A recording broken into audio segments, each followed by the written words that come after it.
Hey everyone, quick chat. Let me move stuff around for you. I'll go through this in a second. This video, I'll try and keep on topic, but I did want to chat about, are you training hard enough for your goals? Are you training correctly for your goals? Which will often mean, are you training hard enough for your goals? So most people at my gym, most people at the club are there for strength.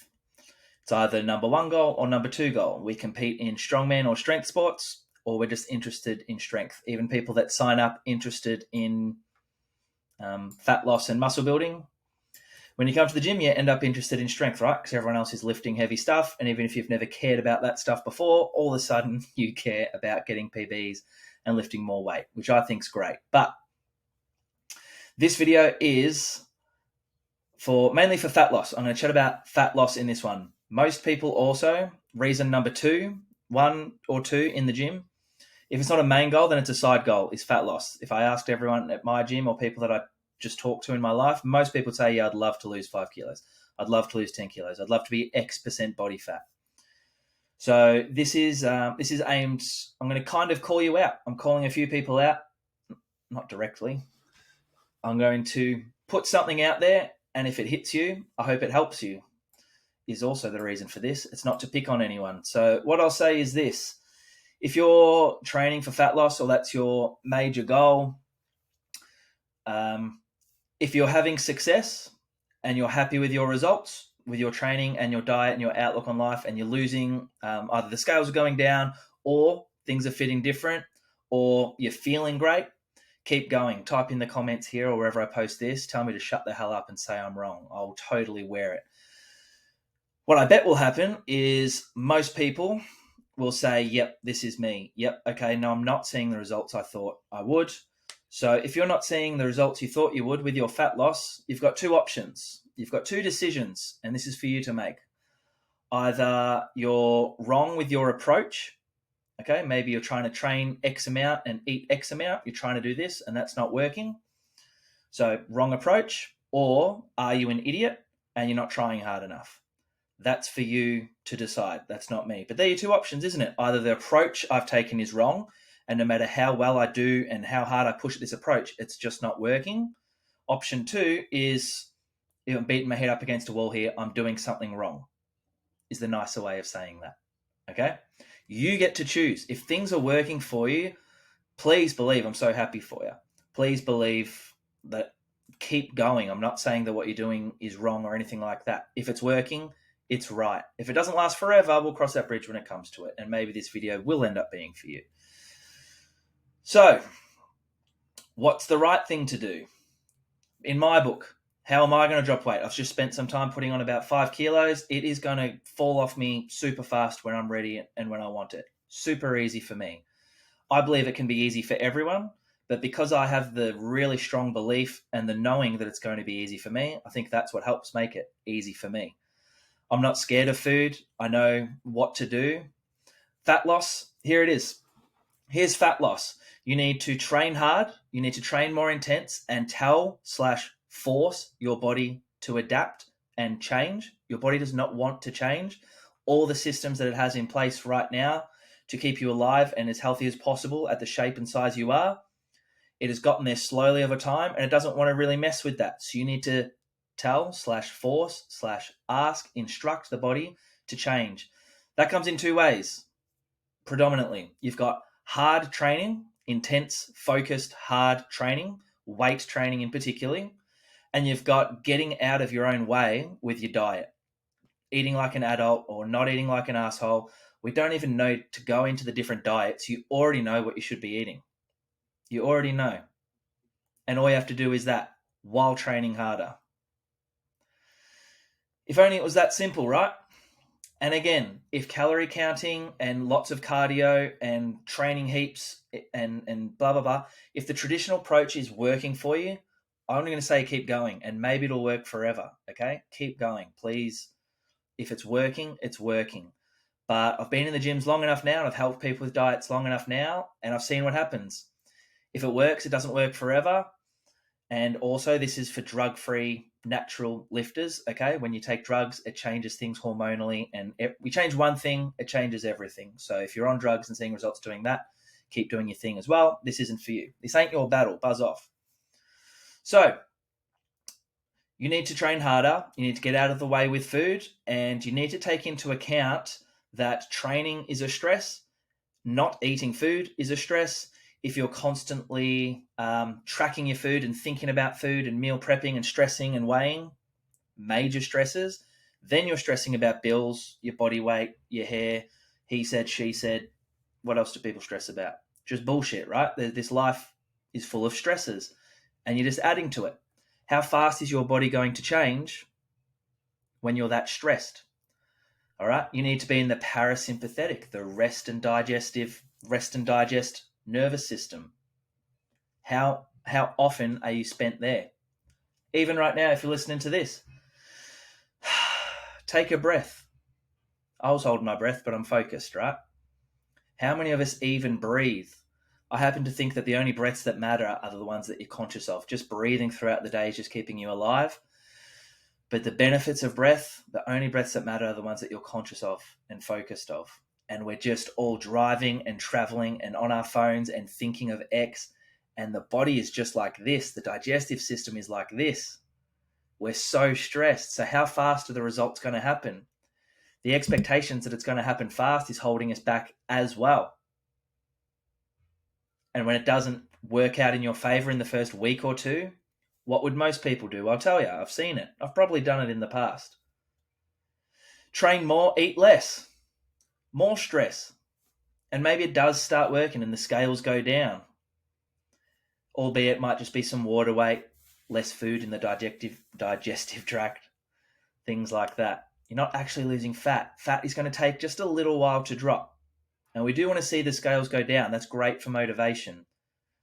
But if you're really trying not to eat much and exercise a lot and you see the scales go down, which they probably will in the first week or two, what does that do to your head? That tells you this is the answer. All I need is willpower. I can willpower my way to fat loss. You can't. I haven't seen it. You won't. Your body will get hungry because you're hungry, and you can't override the feeling of hunger because that's keeping you alive. Fat loss doesn't need to be a battle. I can't promise it's going to be super fast, but you can train harder. You know you can. If this applies to you, what I'm saying, you know you can train a bit harder.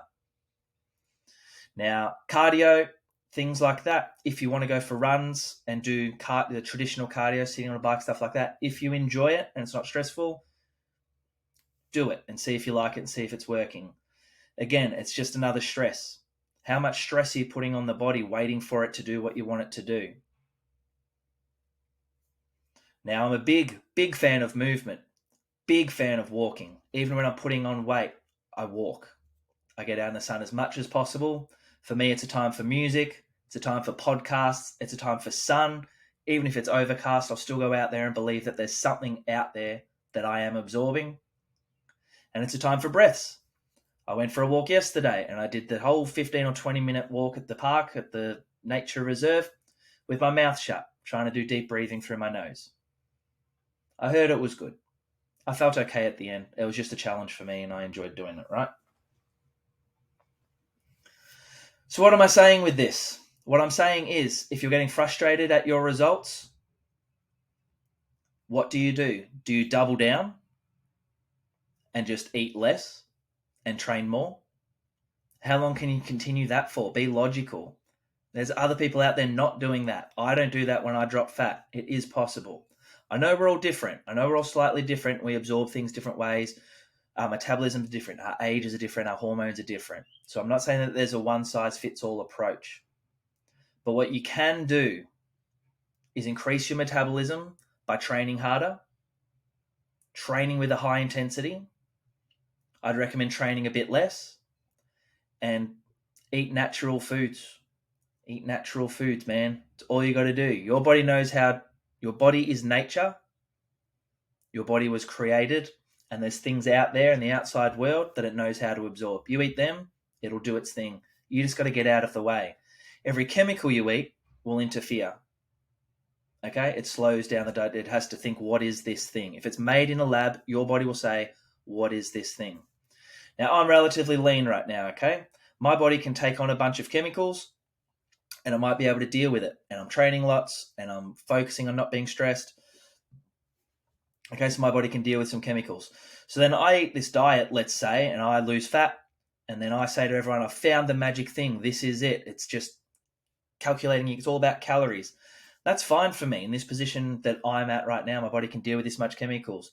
If you're overweight / obese, your body can't deal with those chemicals the same as mine. It's got so much toxins and chemicals in there already, fat being a storage of toxins to stop the toxins and heavy metals from going to the brain, which is predominantly fat. Your body creates fat cells to trap these toxins. So you got to eat cleaner. The bigger you are, I'm sorry, you got to eat cleaner. You got to spend some time. You don't have to be fearful of sugar. You don't have to be fearful of caffeine. You get to choose how those things affect you and if you enjoy them. You need to be happy. You get to be happy, I should say. All you need to do is get out of your own way with food. That's it. As soon as you start asking, what about this, what about that, to me or someone else, what are you doing? You already know. Why are you looking for the easy way out here? Can I have this? What about a cheat meal this? You know the answer. Why would you need a cheat meal if you're never hungry? Because you're eating enough. Why do you need a cheat meal when you get to enjoy things along the way anyway? What's a cheat meal? It insinuates that the rest of the week or any meal outside the cheat meal is horrendous. It doesn't have to be. If you are eating that way, the traditional way, right? Counting calories, eating really plain. If it's working, guys, keep going. You'll hit a wall. I'm sorry to say it. I don't want to put that out there, but you'll hit a wall. Come back to this video. Let me know. There's a book that I'm reading / listening to called Body by Science. Here's a few lessons from it. A rigorous, intense body workout is more effective than a steady, slow one. The hormones released, testosterone growth hormone and probably plenty more, the hormones released during intense bouts of any effort, we'll call it exercise, promotes fat loss and muscle building and a stronger organism. Doing anything slow and steady is meant to be enjoyed and relaxed. Why does the body want to change when you go for a bike ride? It's in control. It's enjoying this. And you should continue to do it for the enjoyment. If you go anywhere to burn calories, I'm going to go for a 40-minute walk to burn calories. You guys probably know my thoughts on calories, and if we have an incinerator inside us burning something like a flame, heating up water, or however the heck they bloody proved that calories do anything. Why does your body want to change? You're just going for a walk. You're not a baby. You've walked before. Your body's got this. You're after change. Go change the body. If you enjoy cycling and running, keep doing it. Do it for the enjoyment, you weirdo. The simplest yet most effective training can be explained with the Big 5 routine. This will go into things like push, pull, hinge, lunge, shit your pants. Don't know the fifth one. 3, aim for building muscle and you'll lose weight from fat on the way. You've been training long enough now that you've seen how hard it is to put on muscle. You've been training long enough now to see that weight training won't make you big and bulky. That's for guys and girls. If you've been training a year or two, doing any program, whatever you've been doing, that's how much muscle you have if you keep training like that. If you want more, you've got to go get it. If you want to drop fat, you've got to go get it. Aim for building muscle and you'll lose weight from fat on the way. Pushing hard with resistance training is the way to go. If you enjoy doing other things, cardio as exercise or high intensity interval training, CrossFit type workouts and things like that, do it for the enjoyment. Your heart rate will be up, you'll sweat, you'll be feeling, I get the feeling, I used to love it, and I'm not saying I'll never do that stuff again. It is an enjoyable feeling. And we've seen a lot of people doing transformations with CrossFit. But I worked as a CrossFit coach. There's people posting videos that I coached 5 years ago that I know were after fat loss that are still the same size now. It's not an attack on them. They can still be happy and healthy like that. But I know they wanted to change. That's why they signed up to CrossFit.